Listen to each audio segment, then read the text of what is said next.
ISKCON মন্দির থেকে কিছুটা হেঁটে আমরা চলে এলাম মহালক্ষ্মী মেট্রো স্টেশনে। সেখান থেকে আমরা ঘুরতে যাব কুবন পার্ক।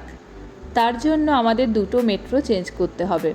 একটা মহালক্ষ্মী মেট্রো স্টেশন থেকে নাদাপ্রভু ক্যাম্পেগৌড়া ম্যাজিস্ট্রেট মেট্রো স্টেশন, ওখান থেকে নেক্সট আমরা চলে যাব কুবন পার্ক মেট্রো স্টেশন।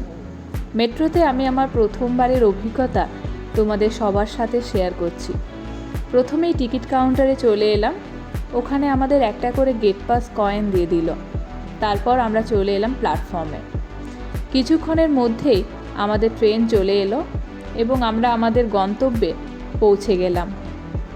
ব্যাঙ্গালোরের মতো এরকম একটা হাইটেক সিটিতে এরকম একটা প্রকৃতির কাছাকাছি পৌঁছানো যাবে একান্তে কিছুটা সময় কাটানোর জন্য একেবারে উপযুক্ত জায়গা হচ্ছে এটা। কিছুটা সময় এখানে কাটিয়ে আমরা চলে এলাম পাঁচু রোলসে রোল ট্রাই করার জন্য। এখানকার রোলটা একটু ইউনিকভাবে বানানো, বলা ভালো এটা ওয়ান টাইপ অফ র্যাপ। এখানে চিকেনের items, veggies items, corn, cheese, বিভিন্ন ভ্যারাইটিসের ছিল, আর তার সাথে কমপ্লিমেন্ট ছিল ফ্রেঞ্চ ফ্রাইস। প্রত্যেকটা রোলেই ফ্রেঞ্চ ফ্রাই একদম দেবেই। আমরা এখান থেকে একটা নিয়ে নিলাম চিজ কর্ন রোল, খেতে দুর্দান্ত ছিল। এটা খেতে খেতে আমরা বাড়ি ফিরি। তোমাদের সাথে দেখা হচ্ছে নেক্সট ভিডিওতে। সবাই ভালো থেকো, সুস্থ থেকো। আজকের মতো টাটা সকলকে।